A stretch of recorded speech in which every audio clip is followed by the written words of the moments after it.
Hi everyone, I'm Meredith Abbott, Culinary Director for Sur La Table, and welcome to On the Table. Today we're diving into the cozy flavors of fall with the Maple-Braised Butternut Squash Soup.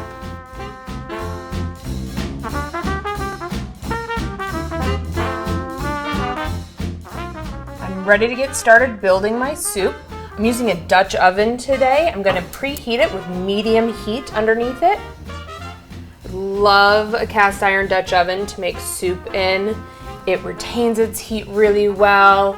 It doesn't have any hot spots, but the only thing you need to know is it takes a while to preheat. So as I'm finishing up my knife work, I'm gonna preheat my Dutch oven. I've got everything mise en place out except for my fennel bulb, so I'm gonna get this diced.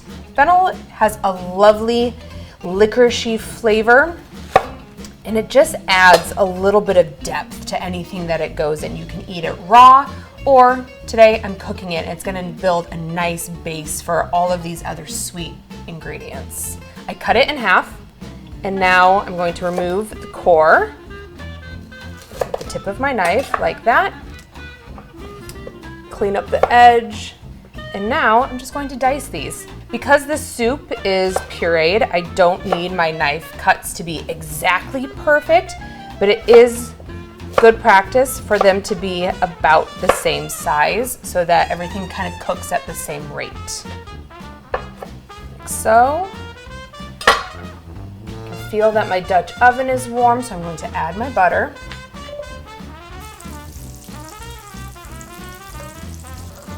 My butter is now melted, so now I'm going to add my shallots.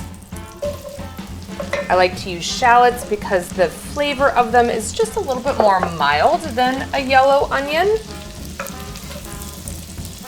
Give those a nice stir in that butter. And now I'm going to add my diced fennel. Use my bench scraper to pick everything up from my cutting board. A little salt and pepper. Always season as you go.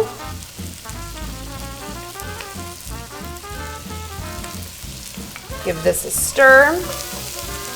And now I'm going to cook this over medium heat until my shallots and my fennel are soft. This will take a few minutes. What this process does is it starts to just build more flavor. So this is really our base of our soup. A little bit of browning is great because that's a little bit of flavor, but I don't want them to caramelize. Okay, my shallots are nice and soft. My fennel is beginning to soften, so now I'm going to add in my yam. I love to use garnet yams for this recipe. Okay, and now I'm going to add my butternut squash. This was a medium squash that I peeled, seeded, and cubed. Give this a stir, just to coat everything in that melted butter. A little salt and pepper. And now I'm adding my maple syrup. Try to find grade B maple syrup. It has a richer, deeper, more mapley flavor. And this is going to just add such a nice sweetness, but also a richness to this dish. So give that a stir. Scrape up any brown bits or fond from the bottom of your Dutch oven. Get everything coated. Gonna kind of reduce this maple syrup a little bit. I'm going to add my broth. You can use vegetable broth if you want to keep this vegetarian. You can use chicken broth if you prefer that flavor. And you want to add enough just to come to the top of your vegetables.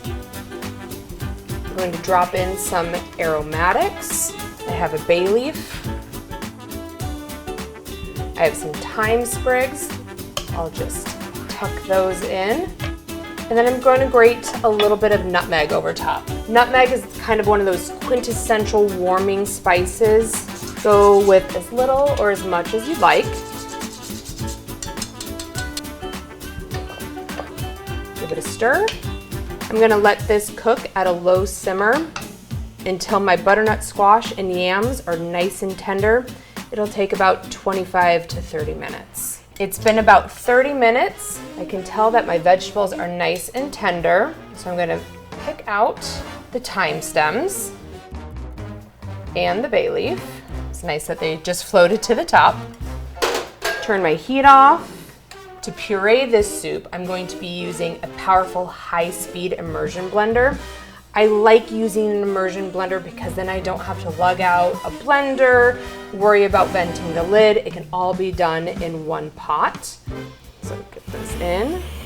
You want to sink it all the way in and just start moving it around. Because this has a silicone foot on it, you can press it all the way down to the bottom of your Dutch oven before you start pureeing. And just work it around. If you need to, you can take a hot pad or a clean, dry towel and tip your Dutch oven to the side a little bit, just so you can really catch all of those cubes of the butternut squash and sweet potato. If you're finding that it's really thick and not pureeing, you can add a little additional stock or water to it to make it more of that puree soup texture and consistency. And that is looking really nice and silky. I'm very happy with this. And now I'm just going to taste and adjust for seasoning. Give it a little bite. It's gonna be hot. You can really taste the aromatics of the thyme and the bay, and that maple is really rich in there. But I do want to brighten the flavor. And with that, I am going to use some lemon, about a half of a lemon, and I'm going to squeeze this through my fingers so I can catch any seeds that might be in there. Ooh, I think I'm going to luck out, and this one does not have any seeds. Give this a stir. Okay, I'm going to taste it again.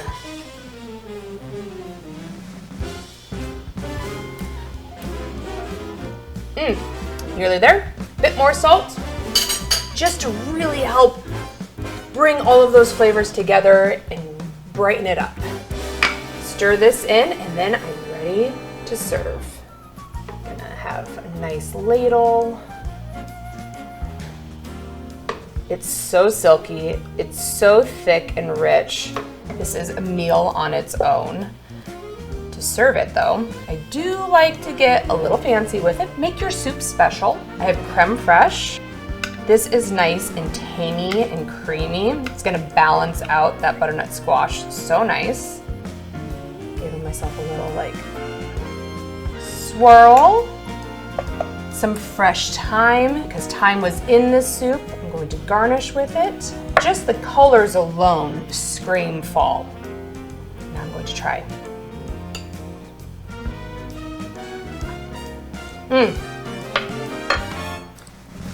So cozy, so delicious, and there you have it, a comforting bowl of maple braised butternut squash soup. Enjoy.